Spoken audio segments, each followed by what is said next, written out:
And we're back once again. You're listening to the Entrepreneurial Lev, broadcasted live from Hell's Kitchen, New York City, here with my main man, Tate.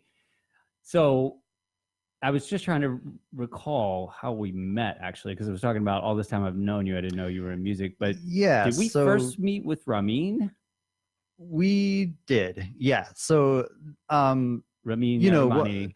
Intelligentsia Coffee. I'll tell a long, guru. yeah. Ramin, was Yeah. with Intelligentsia Coffee forever. Now he's with a co-roasting company in Brooklyn. Ramin's an amazing guy, and Matt's there now too. I think. Matt, right? Matt Avedian is also there. These awesome guys that I got to work with pretty regularly. So Ramin, 10 years ago, when I was working on coffee trucks, coffee ice cream trucks with Van Leeuwen, Van Leeuwen Ice Cream in Brooklyn, has had like this meteoric rise, kind of at the top of the ice cream game. I believe I was their first employee, or at least, at least operationally wise. So mysterious. And I interviewed with the Van Leeuwens in their Greenpoint kitchen, in their apartment, before they were even really like making their own ice cream. Kind of at the formation of that company. And so I worked for them for a few years, and we grew from 1 to 6 trucks during that time, and I was managing those 6 trucks, which is sort of like managing 6 stores with wheels that break down all the time and run out of product, and like 40 employees from like 6 a.m. to like 2 a.m. every day, kind of thing. Brick and mortar thinks they have problems, right? Yeah, I mean, like wheels,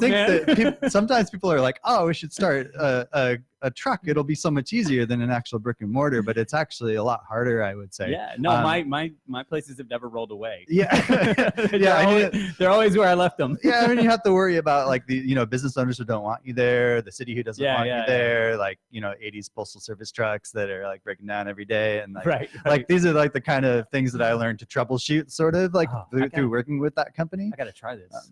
And I also learned that I don't think I necessarily want to start a food truck of any kind, at least in New York. Maybe like a stationary one that lives in one place all the time and is like sponsored by a building or something like that. There's that like taco place in Fort Greene. You know what I'm talking about? Yes, just like, I know exactly what you're talking. There's one in Williamsburg also that does something similar, a backyard, a food truck that's stationed there. Like that's a good idea, because that's just a kitchen.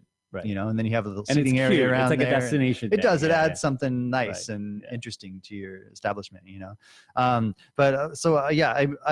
learned a lot about business through doing that. Like that was kind of that was really one of my first coffee experiences in New York as well. So Ramin was the first guy who ever trained me on espresso, like how to prepare espresso drinks. Yeah. So that was the thing with the ice cream trucks. Like they were killing it during the summer, just like lines around the block. Very innovative way to design a food truck, like a really beautiful thing that people just loved and wanted to go to. Of course, the ice cream was great as well. Like it was awesome, but it was that visual element that really drew people in, and like warm. It was really warm yellow, butter yellow colors, and like illustrations on the menu board. And they were one of the first companies to ever make like a beautiful food truck, and that was really what grew that business right out of the gate. But during the fall, winter, spring, it's like people eat a lot of ice cream, but at home. Like ice cream sales go in January. I mean, this ice cream sales go through the roof, like in the grocery stores. But in trucks, it's like, no, people aren't going to wait for ice cream. And so, they brought like really nice coffee setups onto 3 of the trucks. And, we were driving, like I was stationed a lot of the time at around 23rd Street and 6th Avenue. And like this experience, my first kind of everyday barista experience in New York, really kind of like I think that I've always been a positive person for the most part. Working in that spot introduced me to like some of my best friends now today. Some of the best mentors that I have were introduced from that. That was kind of like the start of my growth as a person in the food industry. Started like on that corner. Nice. And so I feel like that was like a very important thing to me. Like if Van Leeuwen's are ever watching this, thank you. I'll send it to him. So I mean, but that was very important to me. Like I learned that inherently the vast majority of people out there are really great people.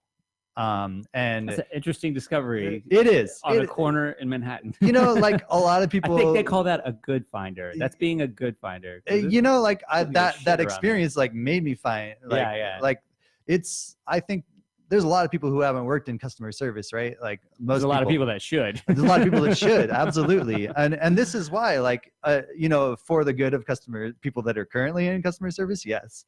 Also for the good of those people to improve their outlook on humanity. Yeah.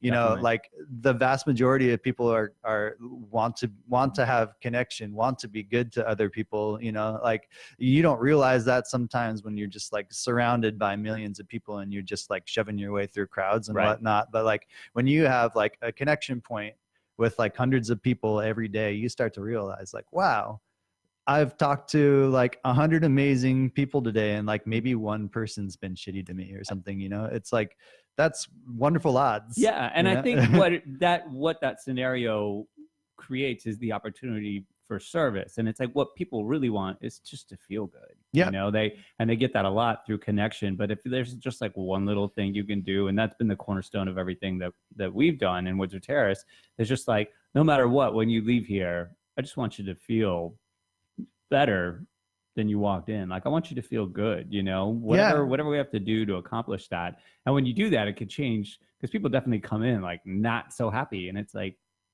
sometimes it doesn't take much to change someone's day. Yeah. And you just have to let, like, whatever, you know, the mentor I was telling you about, one of the things he used to stress, and I was young and it was great getting this message young, was like, leave your emotions at the door. Check your bags at the door. When you come in here, it's not about you.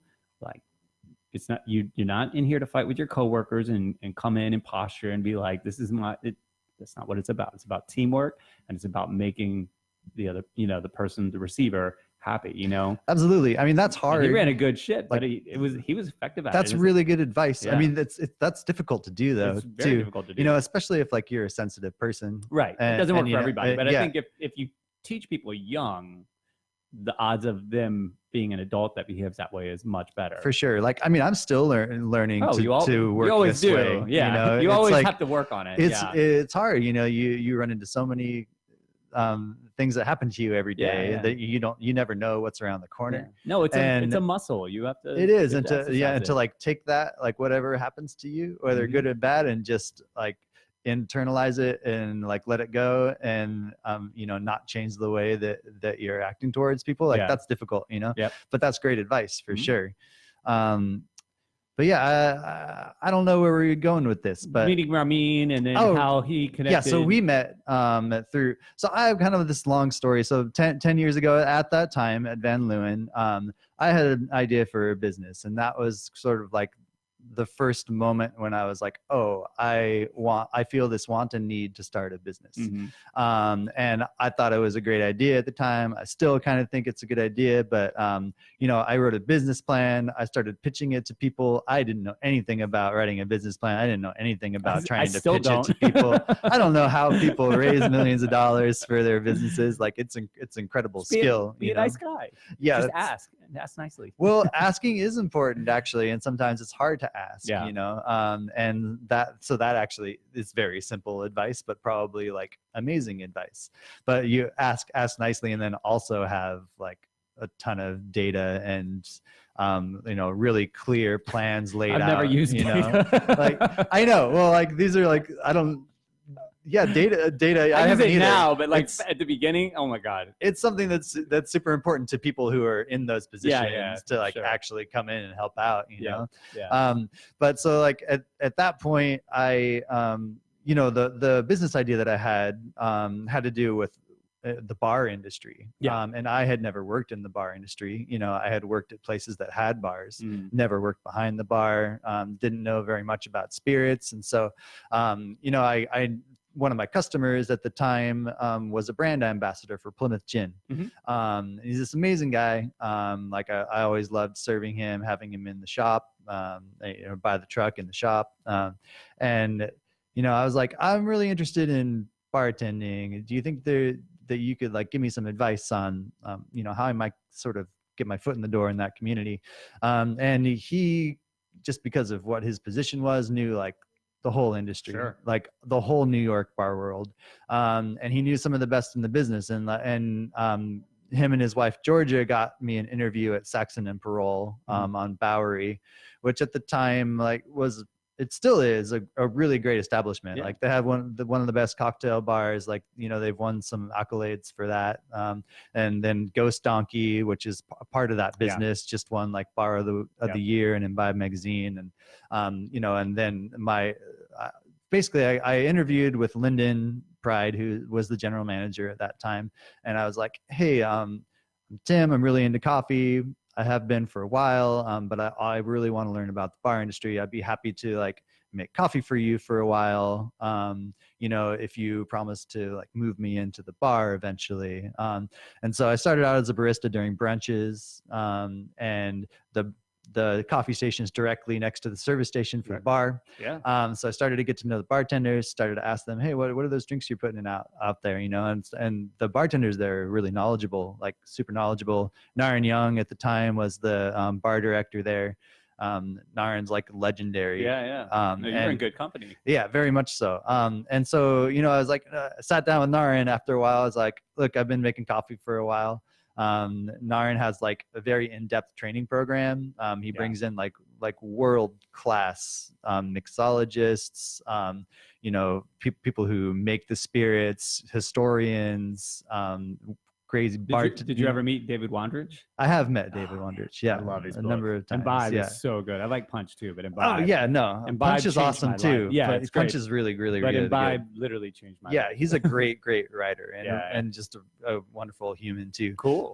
But yeah, so like I was like, all right, I'm ready to start learning more about the bar, and so he brought me on as a bar back. And you know, I worked really hard as a bar back, like crazy hard. I went to all the trainings, and then I had a chance to move over to the Daily on Elizabeth Street when they opened that. So I opened up this new awesome cocktail bar that was really kind of like rock and roll. And it was the same fun, same company, same owners attached to Public Restaurant, which was that company's sort of like breakout restaurant that made them famous, Africo.